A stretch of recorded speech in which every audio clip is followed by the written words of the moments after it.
ಈ ಸಾಹುಕಾರರ ಆಳು ಒಬ್ಬ ಅವನನ್ನು ಪೊಲೀಸ್ ಸ್ಟೇಷನ್ಗೆ ಕಳಿಸ್ತಾನೆ. ಈ ರೀತಿ ಕಳ್ಳರು ಸಿಕ್ಕಾಕ್ಕೊಂಡಿದ್ದಾರೆ, ಬೇಗ ಬನ್ನಿ ಅಂತ. ಬೆಳಗ್ಗೆ ಆಗಿದ ತಕ್ಷಣ ಪೊಲೀಸವರು ಒಂದು ಜೀಪಲ್ಲಿ ಬರ್ತಾರೆ. ಇನ್ಸ್ಪೆಕ್ಟರು, ಕಾನ್ಸ್ಟೇಬಲ್ಸು, ದಫೇದಾರ್ ಇವರೆಲ್ಲ ಬಂದು ಈ ರೇವಣ್ಣನ ಹತ್ರ ಕೇಳ್ತಾರೆ. ಅವನು ಹೇಳ್ತಾನೆ, ಇದೇ ಮನೆ, ಈ ರೀತಿ ಒಬ್ಬ ವ್ಯಕ್ತಿ ಮೂಟೆನ ತೊಗೊಂಬಂದ ಅಂತ. ಆಗ ಇವರೆಲ್ಲ ಮನೆ ಒಳಗೆ ಹೋಗ್ತಾರೆ. ಮನೆಯಲ್ಲಿ ಇರೋರಿಗೆಲ್ಲ ಗಾಬರಿ ಆಗುತ್ತೆ, ಏನಾಯಿತು ಅಂತ, ಏನಾಗ್ತಾ ಇದೆ ಅಂತ.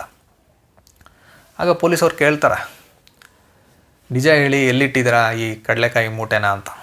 ಯಾರೂ ನಮ್ಗೆ ಗೊತ್ತಿಲ್ಲ ಅಂತ ಹೇಳ್ತಾ ಯಾರೂ ಬಾಯೇ ಬಿಡೋದಿಲ್ಲ. ಎಲ್ಲರನ್ನೂ ವಿಚಾರಿಸ್ತಾರೆ. ಕಾಳಣ್ಣ, ಅವನ ಹೆಂಡತಿ, ಸಣ್ಣಯ್ಯ, ಅವನ ಹೆಂಡತಿ, ಮಕ್ಕಳು, ಪುಟ್ಟಗೌರಿ ಎಲ್ಲರನ್ನೂ ವಿಚಾರಣೆ ಮಾಡ್ತಾರೆ. ಯಾರು ಏನು ತುಟುಕ್ ಪಿಟುಕ್ ಅಂತ ಏನು ಬಾಯಿ ಬಿಡೋದೇ ಇಲ್ಲ ಅವರು. ಇವರು ಎಲ್ಲ ಹುಡುಕ್ತಾರೆ, ಆ ಮನೆ ಪೂರ್ತಿ, ನಡುಮನೆ, ಕಿರುಮನೆ ಮತ್ತು ಹಟ್ಟ ಎಲ್ಲನೂ ಹುಡುಕ್ತಾರೆ. ಎಲ್ಲೂ ಅದರ ಸುಳಿವೇ ಸಿಗೋದಿಲ್ಲ. ಮತ್ತು ಈ ಸಾಹುಕಾರ ಎತ್ತಪ್ಪನವರು ಸಹ ಬರ್ತಾರೆ. ಅವ್ರಿಗೆ ಗೊತ್ತಾಗ್ಬಿಡುತ್ತೆ ಈ ರಾಕ್ಷಸರ ಹಸಿವಿನಲ್ಲೇ ಇಡೀ ಮೂಟೆನೇ ತಿಂದ್ಬಿಟ್ಟಿರ್ತಾರೆ ಅಂತ. ಆಮೇಲೆ ಇಲ್ಲಿ ಗುರುಸಿದ್ದನೂ ಬರ್ತಾನೆ, ಅವನು ಸಹ ವಿಚಾರಿಸ್ತಾರೆ. ಹೀಗೆ ಎಲ್ಲ ಕಡೆ ವಿಚಾರಿಸಿ ಏನೂ ಸುಳಿವು ಸಿಗದೆ ಅವ್ರಿಗೆ ಅಸಮಾಧಾನ ಆಗುತ್ತೆ. ಇನ್ಸ್ಪೆಕ್ಟರ್ ರೇವಣ್ಣನಿಗೆ ಬೈತಾರೆ, ಏನಯ್ಯ ನೋಡಿದೆ ನೀನು, ಏನು ಎಲ್ಲೂ ಸಿಗ್ತಾ ಇಲ್ವಲ್ಲ ಅಂತ.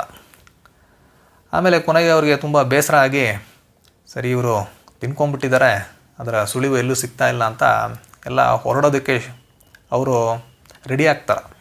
ಆಗ ಈ ಸಾಕವ ಸುಮ್ಮನಿರದೆ ಆ ಇನ್ಸ್ಪೆಕ್ಟರ್ ಹತ್ರ ಹೇಳ್ತಾರೆ, ಸ್ವಾಮಿ ನಂದು ಒಂದು ಹುಂಜ ಕಳೆದೋಗಿದೆ, ಸ್ವಲ್ಪ ಹುಡುಕೊಡಿ ಅಂತ.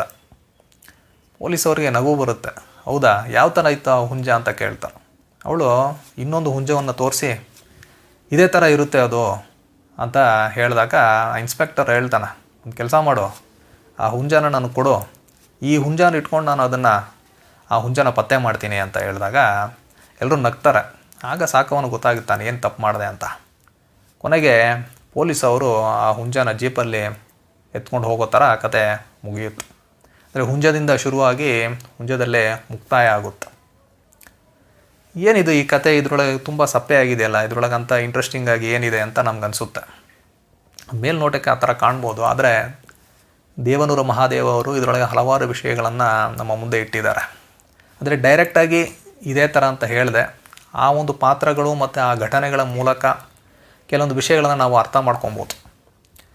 ಎಂದಿನಂತೆ ಇದರಲ್ಲೂ ಸಹ ದೇವನೂರು ಮಹಾದೇವ ಅವರು ಈ ದಲಿತರ ಒಂದು ಜೀವನದ ಸಂಘರ್ಷ ಏನಿದೆ, ಅವರ ಸಮಸ್ಯೆಗಳು, ಅವರ ಒಂದು ಸುಖ ದುಃಖ ನೋವು ನಲಿವು, ಇದನ್ನೆಲ್ಲ ಈ ಒಂದು ಘಟನೆಗಳ ಮೂಲಕ ನಮ್ಮ ಮುಂದೆ ಇಟ್ಟಿದ್ದಾರೆ.